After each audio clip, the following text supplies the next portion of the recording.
3 years के CAGR के basis पे 212 इक्विटी म्यूचुअल फंड में से केवल 98 फंड्स यानी 46% फंड्स ही ऐसे हैं जिन्होंने अपने रेस्पेक्टिव बेंचमार्क को आउट परफॉर्म किया है।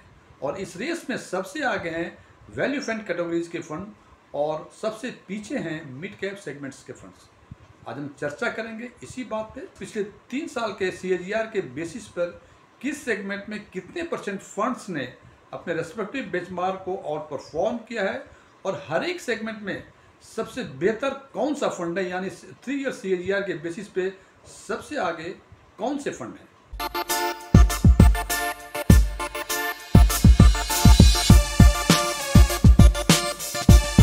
इस एनालिसिस में हमने थीमेटिक और सेक्टरल फंड को हमने इंक्लूड नहीं किया है और 3 इयर्स के बेसिस पे यदि सबसे पहले हम मिड कैप के सेगमेंट की बात करें तो 3 साल से पुराने मिड कैप सेगमेंट में कुल 24 फंड्स थे, जिसमें से 5 फंड यानी 21% फंड ने अपने benchmark Nifty mid cap 250 TRI को आउट परफॉर्म किया है। और मिड कैप सेगमेंट में सबसे बेहतर परफॉर्मेंस 3 इयर्स के CAGR के बेसिस पे मोतीलाल ओसवाल है, जिसका 3 साल का CAGR 38.96% है।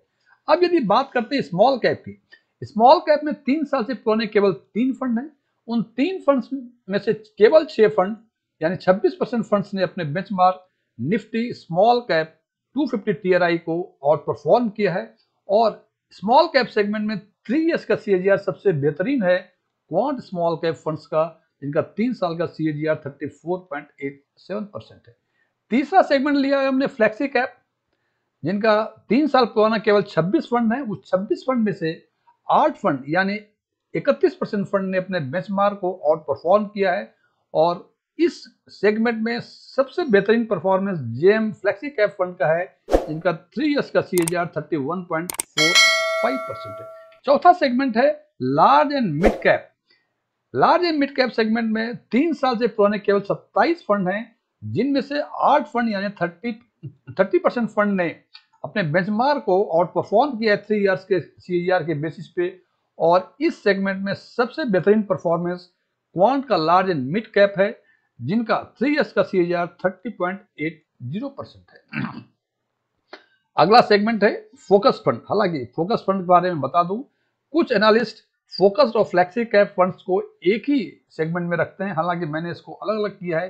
केवल डिफरेंस एक ही है कि फोकस फंड में मैक्सिमम 30 स्टॉक्स पे फोकस किया जाता है, जबकि तो फोकस फंड में 3 साल से अधिक पुराने फंड केवल 23 हैं। उस 23 फंड में से 18 फंड यानी 78% फंड ने अपने बेंचमार्क को आउट परफॉर्म किया है। और इस सेगमेंट में सबसे बेहतरीन परफॉर्मेंस HDFC फोकस फंड का है, जिनका 3 इयर्स का CAGR 29.03% है।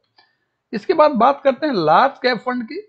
लार्ज कैप फंड में 3 साल से पुराने केवल 28 फंड है। इन 28 फंड में से केवल 11 फंड यानी 39% फंड्स ऐसे हैं जिन्होंने अपने बेंचमार्क को आउट परफॉर्म किया है। और इस सेगमेंट में सबसे बेहतरीन performance Nippon India large cap funds का है, जिसको ग्रोथ फंड भी बोलते हैं हम। और इनका 3 इयर्स का CAGR 20.20% है। अगला फंड है ELSS टैक्स सेविंग फंड।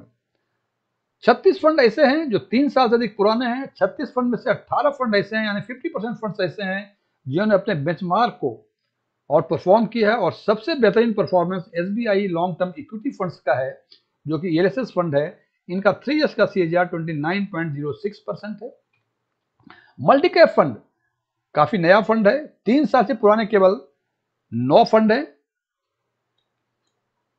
जिसमें 8 फंड यानी 89% फंड्स ने अपने बेंचमार्क को आउट परफॉर्म किया है। और इसमें सबसे बेहतरीन परफॉर्मेंस निप्पॉन इंडिया का मल्टी कैप फंड ने परफॉर्मेंस दिया है 3 इयर्स का CAGR के रूप में 31.36% का। और आखिरी सेगमेंट है वैल्यू फंड। 3 साल से पुराने 16 फंड हैं और पूरे 16 फंड ने अपने बेंचमार्क को आउट परफॉर्म किया है, यानी 100% आउट परफॉर्मेंस है बेंचमार्क का। और सबसे बेहतरीन फंड इसमें जेएम वैल्यू फंड है, जिनका 3 इयर्स का CAGR 32.24% है।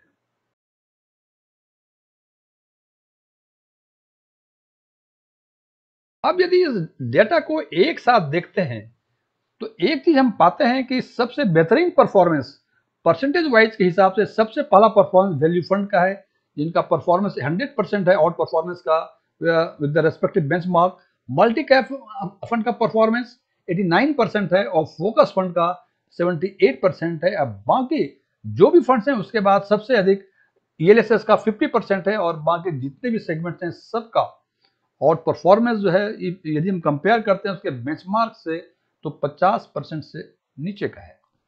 अब यदि हम जो बेस्ट फंड्स हैं रेस्पेक्टिव सेगमेंट में इसके बारे में यदि कुछ बातें करें तो सबसे पहले जो मार्क करने वाली बातें ये हैं, मोतीलाल ओसवाल और क्वांट का small cap fund. Motilal Oswal का मिड कैप फंड और क्वांट का स्मॉल कैप फंड। हम सामान्य अवस्था में हम जानते हैं कि मिड कैप में स्मॉल कैप के कंपैरिजन में कम रिस्क होता है और रिटर्न भी कम होता है, लेकिन यहां हम देख रहे हैं कि मोतीलाल ओसवाल का मिड कैप फंड का 3 इयर्स का CAGR 38.96% है, जबकि क्वांट के स्मॉल कैप का CAGR 34.87% है। तो यहां एक देखने वाली बातें हैं कि रिस्क जो है क्वांट स्मॉल कैप में अधिक है और इनका परफॉर्मेंस भी 3 ईयर CAGR के बेसिस पे कम है यदि कंपेयर करें मिड कैप सेगमेंट से। तो नंबर 2, ईएलएसएस फंड की यदि बातें करते हैं तो हम देखते हैं कि ईएलएसएस जो मैं सेगमेंट में जो 3 इयर्स के बेसिस पे जो सबसे बेहतरीन फंड है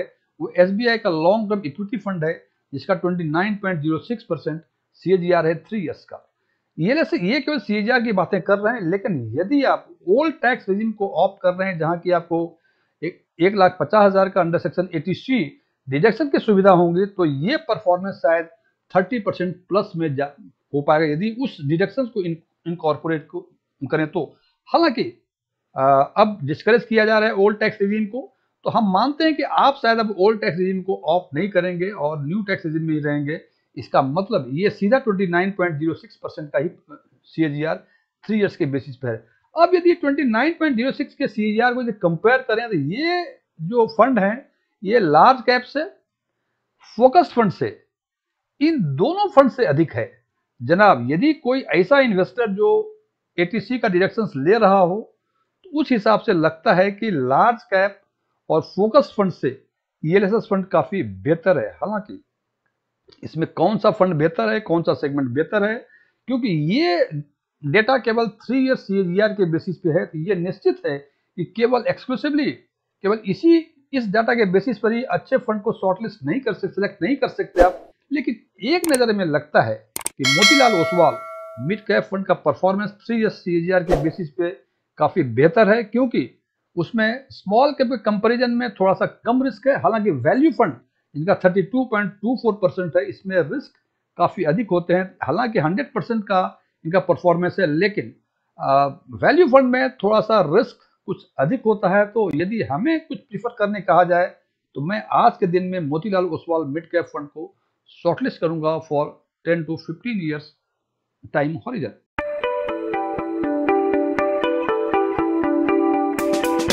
हालांकि जैसे मैं बार बार कहता हूं कि फंड का सिलेक्शन ये डिपेंड करता है इंडिविजुअल इन्वेस्टर्स के परसेप्शन पे। मैंने कहा कि मोतीलाल ओसवाल मिड कैप मैं अपने हिसाब से शॉर्टलिस्ट करूंगा। ये जरूरी नहीं है कि आपकी नज़र में यही फंड बेहतर हो या यही सेगमेंट बेहतर हो, आप अपना निर्णय खुद ले सकते हैं। Thank you.